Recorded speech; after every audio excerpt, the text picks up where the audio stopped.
हमारी डिजिटल दुनिया ये पूरी तरह डेटा पर चलती है, पर क्या हमने कभी रुककर सोचा है कि इस डेटा के साथ हमारी असल जिम्मेदारी क्या है? आज हम इसी मुश्किल लेकिन बहुत ही जरूरी सवाल का जवाब ढूंढेंगे। चलिए इस सफर पर निकलते हैं। जरा इस लाइन के बारे में सोचिए। सिर्फ इसलिए कि डेटा मौजूद है, इसका मतलब ये नहीं कि उसे इस्तेमाल करना ही चाहिए। कितना गहरा मतलब है इसका। कहते हैं ना, बड़ी शक्ति के साथ बड़ी जिम्मेदारी आती है। आज की दुनिया में डेटा से बड़ी शक्ति और क्या होगी? और यही आज हमारी पूरी बातचीत का सार है। ठीक है, इसे सिर्फ एक किताबी बात की तरह नहीं बल्कि एक असली दुनिया के उदाहरण से समझते हैं। बस एक पल के लिए जरा सोचिए।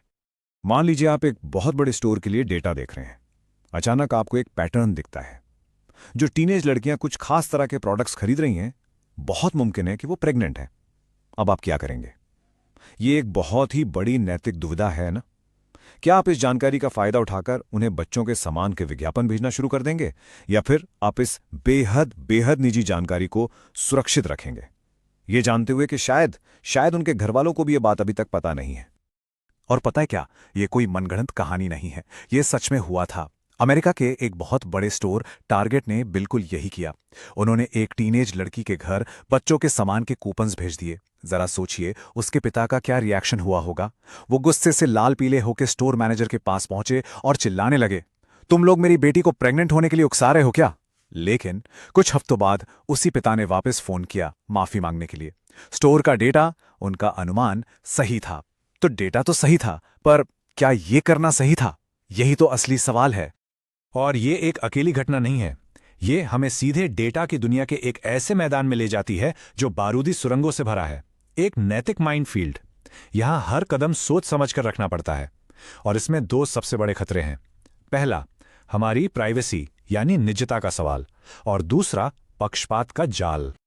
चलिए इन दोनों को थोड़ा और समझते हैं। पहले बात करते हैं प्राइवेसी की। आपकी जो फूड डिलीवरी ऐप है ना, जरा सोचिए उससे आपके बारे में क्या क्या पता है। सिर्फ ये नहीं कि आपको खाने में क्या पसंद है, उसे पता है आप कब अकेले होते हैं, कब थके होते हैं, शायद आपकी सेहत भी ठीक नहीं है। ये सब डेटा है। अब दूसरी तरफ है पक्षपात का जाल। एक कंपनी ने नौकरी देने के लिए एक एआई टूल बनाया। उस टूल ने पिछले 10 साल के डेटा से सीखा, और उस डेटा में क्या था कि कंपनी ने ज्यादातर पुरुषों को नौकरी दी थी। तो एआई ने क्या सीखा? उसने महिलाओं के रिज्यूमे को रिजेक्ट करना शुरू कर दिया। मतलब मशीन ने हमारे समाज का भेदभाव ही कॉपी कर लिया। और यहीं हम वापस उसी बड़े सवाल पर आ जाते हैं। सिर्फ इसलिए कि आप ये सब जान सकते हैं, क्या आपको ये जानना चाहिए? क्या आपको इसका इस्तेमाल करना चाहिए? आखिर वो लाइन कहाँ खींचनी है? और अब इस पूरी कहानी में एंट्री होती है जेनरेटिव एआई की। इसे आप एक मेगाफोन या एम्पलीफायर की तरह समझ सकते हैं। एक छोटी सी नैतिक गलती जो पहले शायद 100-200 लोगों पर असर डालती, अब एआई की वजह से लाखों लोगों तक पहुंच सकती है, और वो भी पलक झपकते ही। सोचिए कितना खतरनाक हो सकता है ये। तो सवाल ये है कि हम इस जबरदस्त ताकत का इस्तेमाल जिम्मेदारी से कैसे करें? इसका एक तरीका है, एक तरह का मॉरल कंपस, या कह लीजिए एक एथिकल चेकलिस्ट। ये वो 4 सवाल हैं जो हर एनालिस्ट को कोई भी डेटा छूने से पहले खुद से पूछने चाहिए। चलिए देखते हैं ये क्या हैं। ये 4 कदम हैं: transparency test, fairness audit, privacy principle और हार्म प्रिडिक्शन यानी नुकसान का अंदाजा लगाना। पहला सवाल है ट्रांसपेरेंसी का। मतलब क्या मैं अपने नतीजे को आसान भाषा में समझा सकता हूं?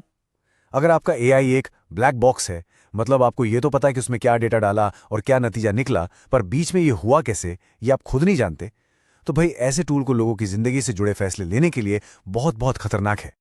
दूसरा सवाल फेयरनेस का, कि आपका एनालिसिस हर किसी के साथ बराबरी का बर्ताव कर रहा है, या कहीं ये किसी एक ग्रुप के खिलाफ तो नहीं जा रहा। सोचिए, एक लोन देने वाला मॉडल है।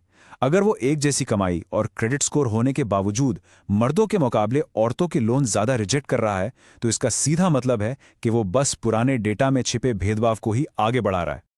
तीसरा है प्राइवेसी का सिद्धांत, और इसका नियम बहुत सीधा सा है।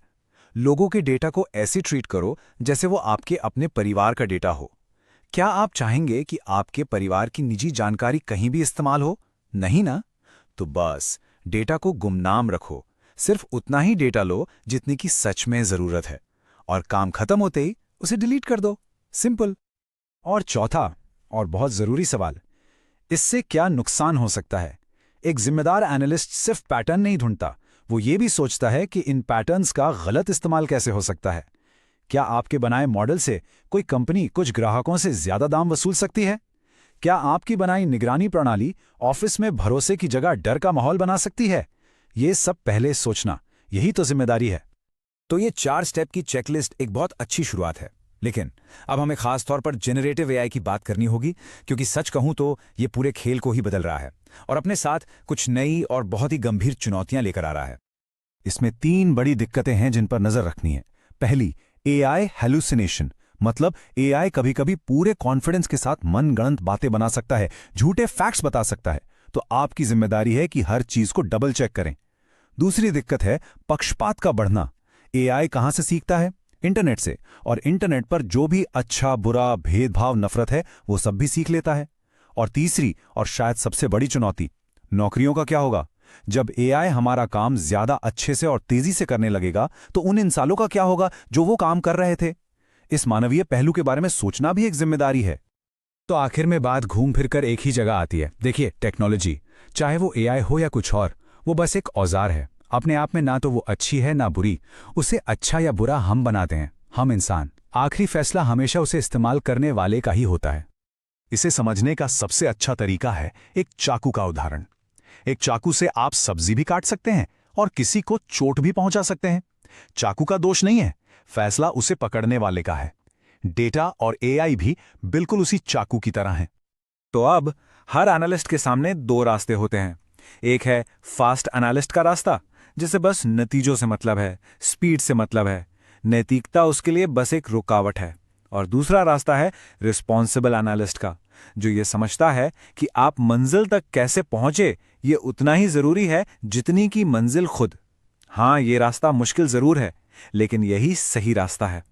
डेटा, ये इंसानियत के बहुत काम आ सकता है और उसे तबाह भी कर सकता है। चुनाव आपका है, आप कौन सा रास्ता चुनेंगे।